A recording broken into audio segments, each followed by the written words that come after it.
2024 లేదా 25లో డిగ్రీ లేదా బీటెక్ చదివారా? సాఫ్ట్వేర్ జాబ్ కోసం ఎదురు చూస్తున్నారా? అయితే కోడ్ జ్ఞాన్ 100 డేస్ కోర్సులో చేరండి, జాబ్ సాధించండి.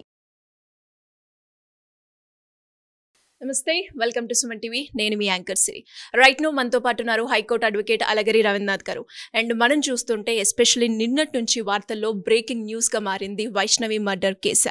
మరి ఈ కేసులో నిన్నటి వరకు లోకేష్ హత్య చేశారు అని చెప్తూ ఉంటే ఈ రోజు మాత్రం అనేక రకాల ట్విస్ట్లు మనమైతే చూస్తున్నాం. అందులో భాగంగానే లోకేష్ కాదు చంపింది, ఇది పరువు హత్య అని అంటున్నారు. అయితే పరువు హత్య కోసం ఎవరు చంపారు? సో దీని గురించి మనకి క్లారిటీ ఇవ్వడానికి హైకోర్టు అడ్వకేట్ అలగిరి రవీంద్రనాథ్ గారు ఉన్నారు. అడిగి తెలుసుకుందాం. నమస్కారం సార్. నమస్తే అండి శ్రీ గారు. వైష్ణవి మర్డర్ కేసులో మనం చూస్తే నిన్నటి వరకు లోకేష్ చంపారు అని అంటే ఈ రోజు మాత్రం లోకేష్ చంపలేదు, వేరే ఇంకోళ్ళు చంపారని, అండ్ అది కూడా పరువు కోసం చంపారు అని అంటున్నారు. ఇంతకీ చంపింది ఎవరు? పరువు కోసం చంపితే ఎవరు సార్? దీనికి సంబంధించిన లేటెస్ట్ అప్డేట్ ఏంటి? నిన్న మనకు సాయంత్రం వరకు అందిన న్యూస్ ప్రకారం, మనకు అందిన విజువల్స్ ప్రకారం ఈ మర్డర్ మిస్టరీ ఏదైతే ఉందో, గండికోట రహస్యంగా మనం చెప్పుకున్నటువంటి వైష్ణవి మర్డర్ కేసు ఏదైతే ఉందో, ఇప్పటి వరకు అక్కడ ఆమె యొక్క ప్రియుడిగా చెప్పబడుతున్నటువంటి లోకేష్ మర్డర్ చేశాడని చెప్పి మొత్తం మీడియా అంతా కూడా కారైకూస్తుంది. దానిలో పోలీసు ఉన్నతాధికారులు కూడా రిలీజ్ చేసినటువంటి వీడియో విజువల్స్లో కూడా మనకి ఏం కనిపించిందంటే, లోకేష్ వైష్ణవి ఇద్దరు కలిసి వెళ్తున్నటువంటి ఆ వీడియో ఫుటేజ్ రిలీజ్ చేశారు. ఆ తర్వాత రిటర్న్లో వస్తూ ఒక్క లోకేష్ వచ్చాడు, ఆ అమ్మాయి మాత్రం రాలేదు, ఆ అమ్మాయి అక్కడే ఉండిపోయింది. కాసేపటి తర్వాత ఆ అమ్మాయి విగత జీవురాలైపోయి ఒంటి మీద బట్టలు లేకుండా ఒక శవంగా ఉన్నటువంటి సంఘటన కనిపించింది. అయితే నైట్ వరకల్లా పోస్ట్ మార్టం చేసిన తర్వాత కొన్ని వింత గొలిపే విషయాలు వెలుగులోకి వచ్చాయి. ఏమిటంటే ఆమె మీద అత్యాచారం జరగలేదు. అంతకుముందు ఏం చెప్పారు? పేరెంట్స్తో మాట్లాడినప్పుడు సామూహికంగా లోకేష్ వాళ్ళ మిత్రులు కలిసి ఆమె మీద అత్యాచారానికి దాడి చేశారు, అత్యాచారం చేసి సామూహికంగా చంపేశారని చెప్పి వాళ్ళ పేరెంట్స్ అభియోగం చేస్తూ ఉంటే, మనకి రీసెంట్గా ఇన్ఫర్మేషన్ ప్రకారం ఏంటంటే ఆ హత్య లోకేష్ చేసే అవకాశం చాలా తక్కువగా ఉండేట్టుగా వేరే వ్యక్తి పేరు కూడా వెలుగులోకి వచ్చింది. ఎవరా వ్యక్తి? స్వయాన వైష్ణవి యొక్క పెదనాన్న గారి యొక్క అబ్బాయి సురేంద్ర, ఆ అబ్బాయి పేరు. అతని పేరు సడన్గా తెర మీదకి వచ్చింది. ఎందుకు వచ్చింది అంటే, సురేంద్ర వాళ్ళ యొక్క ఫ్యామిలీ, అంటే వైష్ణవి వాళ్ళ యొక్క ఫ్యామిలీ, ఈ అబ్బాయి ఎవరైతే ఉన్నారో లోకేష్ వాళ్ళ కుటుంబానికి యొక్క ఆ కులాలకు సంబంధించిన కొంత హెచ్చుతగ్గులు ఉండడం వల్ల ఈ అబ్బాయి గడిచిన 2 రోజులుగా ట్రాప్ చేస్తూ ఉన్నాడని. అంటే ట్రాప్ అంటే ఏంటి? తన సిస్టర్ ఎవరెవరితో తిరుగుతుంది, ఎక్కడెక్కడ పోతుందనే విషయం మీద కాస్త ఎంక్వైరీ చేసినప్పుడు అప్పటికే 2 సార్లు వైష్ణవిని మందలించడం కూడా జరిగింది పేరెంట్స్. అప్పటి వరకు ఏం జరిగింది? ఇప్పటివరకు వాళ్ళు ఉంటుంటే గండికోటలో ఉంటే కాదని చెప్పి ఆమెని పొద్దుటూరు పంపించారు. అక్కడ వేరే కాలేజీలో ఆమెను చేర్పించడం కూడా జరిగింది. ఆ వేరే కాలేజీలో చేర్పించి ఆమెకి వీళ్ళిద్దరి మధ్య డిస్టెన్స్ పెంచడం కూడా జరిగింది. అయినప్పటికీ కూడా వైష్ణవికి లోకేష్కి మధ్య దూరం పెరిగిందేమో కానీ వారు మానసికంగా మాత్రం దూరం పెంచుకోలేకపోయారు, దగ్గరయ్యారు. అయితే ఇదే క్రమంలో ఏం జరిగింది? లోకేష్ అదేవిధంగా వైష్ణవి ఇద్దరు కాలేజీకి వెళ్ళారు. మార్నింగ్ 7:45 టైంకి కాలేజీకి ఇంట్లో వెళ్తానని చెప్పి బయలుదేరింది వైష్ణవి. తర్వాత కాలేజీ నుంచి వీళ్ళ పిన్నికి ఫోన్ వచ్చింది. ఆ ఫోన్లో ఇన్ఫర్మేషన్ ఏంటంటే, వైష్ణవి ఈరోజు కాలేజీకి రాలేదని చెప్పి కాలేజీ మేనేజ్మెంట్ నుంచి ఫోన్ వచ్చింది.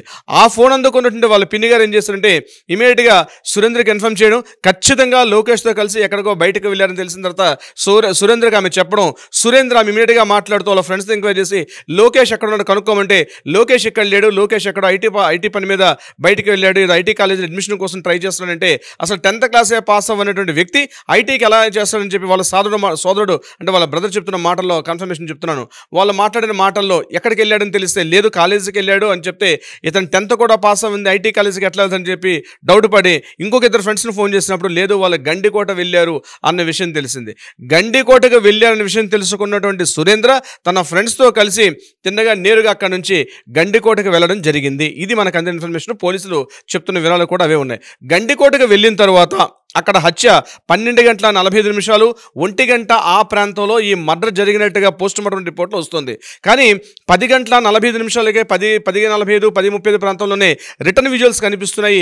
అక్కడి నుంచి లోకేష్ బైక్ మీద సింగిల్గా వస్తున్నటువంటి విజువల్స్ కనిపిస్తున్నాయి. అంటే హత్య జరిగిన సంఘటన 12:40 అయితే, హత్య జరగడానికి ముందే లోకేష్ ఆ ప్రాంతాన్ని విడిచిపెట్టి సింగిల్గా బైక్తో వచ్చేసాడు అంటే తప్పనిసరిగా ఆ 2 గంటల వ్యవధిలో ఏదో జరిగింది. అంటే ఈ క్రమంలో మనకు పోలీసులు విడుదల చేసిన విజువల్స్ ప్రకారం అక్కడ సురేంద్ర వెళ్ళినటువంటి సంబంధించిన విజువల్స్ ఇప్పటిదాకా రిలీజ్ చేయలేదు. కానీ సురేంద్ర ఎంక్వైరీ చేసి ఆ 10 గంటల 45 నిమిషాల నుంచి 12 గంటల 45 నిమిషాల వరకు ఆ ప్రాంతంలో సురేంద్ర తన మిత్రులతో కలిసి ఆ ప్రాంతానికి వెళ్ళారు. ఏ ప్రాంతానికి అంటే ఎక్కడైతే వైష్ణవిని విడిచిపెట్టేసి లోకేష్ వచ్చేసాడో ఆ ప్రాంతానికి సురేంద్ర తన ఫ్రెండ్స్తో కలిసి ఆ ప్రాంతానికి చేరుకున్నట్టుగా తెలుస్తుంది. అయితే 10 గంటల 45 నిమిషాల నుంచి తను చనిపోయినటువంటి 12 గంటల 45 నిమిషాల మధ్య ప్రాంతంలో ఆ 2 గంటల వ్యవధిలో ఏమి జరిగింది అన్న విషయం మీద ఇప్పటికీ కూడా సస్పెన్స్ అయితే వేయడం లేదు. ఎందుకు ఈ సస్పెన్స్ అంటే ఏమి జరిగింది, ఈ సస్పెన్స్ని ఛేదించాల్సింది పూర్తిగా పోలీసులే. కాబట్టి ఆ 2 గంటల వ్యవధిలోనే ఆ అమ్మాయి యొక్క ప్రాణాలు కోల్పోయింది. అయితే మనకు అందినటువంటి పోస్ట్ మార్టం రిపోర్ట్ ప్రకారం ఆమె మీద అత్యాచారం జరగలేదు, అగంతకుల దాడి జరగలేదు, ఆమె మీద ఎటువంటి శారీరక దాడి జరగలేదు. అంటే ఆమెను మానభంగం చేసి అత్యాచారం చేసి ఆమెను చంపివేసేశారు అన్నటువంటి ఏదైతే ఉందో అది మాత్రం కన్ఫర్మేషన్గా మనకు అందిన పోస్ట్ మార్టం రిపోర్ట్లో ఆమె మీద అత్యాచారం జరగలేదని తెలిసింది. కాబట్టి మరి ఎలా ప్రాణాలు కోల్పోయింది, ఎవరు చంపారు, ఏ రకంగా చంపారు, అందులో ఎవరెవరు పార్టిసిపేట్ చేశారన్న విషయం మీద అందులో లోకేష్ హస్తం మన రాత్రి మనం మాట్లాడుకున్నప్పటి వరకు కూడా లోకేష్ హస్తం ఉందని అనుకున్నారు. కానీ తరువాత మనకి తెలిసిన విషయం అంటే లోకేష్ హస్తం అందులో లేదు, ఇద్దరు కలిసి వెళ్ళడం మాత్రమే కలిసి వెళ్ళారు. మరి ఒక్కడే ఎందుకు తిరిగి వచ్చాడు అన్న విషయం మిస్టరీ మనకి తెరాలి. నెంబర్ 2, అక్కడ ఆ 10 గంటల 45 నిమిషాల నుంచి 12 గంటల 45 నిమిషాల వ్యవధిలో ఆ 2 గంటలు అంటే గంట 20 నిమిషాల పాటు ఉన్నటువంటి సమయంలో అంటే సుమారుగా ఆ 2 గంటల సమయం అంటే సుమారుగా 120 మినిట్స్. ఆ 120 మినిట్స్లో ఏం జరిగింది, ఆ ప్రాంతానికి ఎవరెవరు వెళ్ళారు, ఎవరెవరు ఆమెతో మాట్లాడారు, ఎవరెవరితో సంభాషించారు, ఏం మాట్లాడుకున్నారు, అటాక్ జరిగిందా లేకపోతే ఆమె మీద నిజంగానే చంపే ప్రయత్నం చేశారా, లేకపోతే పెనుగులాట్లో చనిపోయిందా, తోసివేశారా, నెట్టివేయబడిందా, ఏ సందర్భంలో వెళ్ళిపోయింది, ఇది కాకుండా ఆమె మీద ఎందుకు డ్రెస్ ఆమె ఒంటి మీద నుండి డ్రెస్ ఎందుకు తొలగించబడింది, నిజంగా బ్రదర్ అనేవాడైతే ఇంత అఘాయిత్యానికి పాల్పడతాడా, ఇవన్నీ కూడా వేడినటువంటి ఎన్నో చిక్కు ప్రశ్నలు. గండికోట రహస్యం అని ఏదైతే మనం పుస్తకాల్లో కథల్లో చందమామ కథల్లో పుస్తకాల్లో గండికోట రహస్యం మీద ఎన్నో కథలు చదువుకున్నాం, ఎన్నో పుస్తకాలు చదువుకున్నాం. దాని యొక్క మిస్టరీ వేరు. ఎందుకంటే అనేక గుహలు ఉంటాయి గండికోటలో. పెన్నా నది ప్రవహిస్తూ ఉన్నటువంటి గండికోట ప్రాంతంలో, ముఖ్యంగా కడప జిల్లా గండికోట ఏరియాలో పెన్నా నది ప్రవహిస్తుంటుంది. విజయనగర రాజులు మొదలుకొని పెద్ద పెద్ద రాజులు కూడా తన ధననిధి నిక్షేపాలను అక్కడ దాచిపెట్టారని చెప్పి అనేక పుస్తకాల్లో చందమామ కథల్లో చదువుకున్నాం. చాలా వరకు ఇప్పటికీ కూడా అంతు చిక్కని రహస్యాలు ఎన్నో ఉండిపోయినాయి ఆ గండికోట రహస్యాల్లో. అటువంటి మిస్టరీ ప్రాంతంలోనే ఈ సంఘటన కూడా జరగడం అత్యంత బాధాకరం. అయితే ఈ మిస్టరీ తొందరలోనే వెలుగులోకి వచ్చే ప్రయత్నం ఉంటుంది. అసలు ఆ 2 గంటల సమయంలో ఏం జరిగింది, ఎవరెవరు ఆమె మీద దాడి చేశారు, ఎందుకు ప్రయత్నం చేశారు, నిజంగానే ఇది పరువు హత్య కాదా, లేకపోతే తాత్కాలిక ఉద్రిక్తంగా అటాక్ చేశారా, ఏమి జరిగింది అన్నది పోలీసులు తొందరలో తెలియపరిస్తే తప్పించి ఈ చిక్కుముడులన్నీ విడితే తప్ప అసలు వైష్ణవి మర్డర్ మిస్టరీ పూర్తిగా మనకు వెలుగులోకి వచ్చే అవకాశం ఉంటుంది. సిరి గారు. ఎస్ సార్, మీరు అన్నట్టుగానే ఈ మర్డర్ కేసులో ఎన్నో రకాల ట్విస్టులు అండ్ ఎన్నో రకాల క్వశ్చన్స్ అయితే ప్రతి ఒక్కరికి కూడా కనబడుతున్నాయని చెప్పొచ్చు. మరి వాటికి సంబంధించి ఇంకా ఇన్వెస్టిగేషన్ తర్వాతనే మనకు ఒక క్లారిటీ వచ్చే అవకాశం ఉంది. Thank you sir, thank you so much. Thank you so much Siri గారు.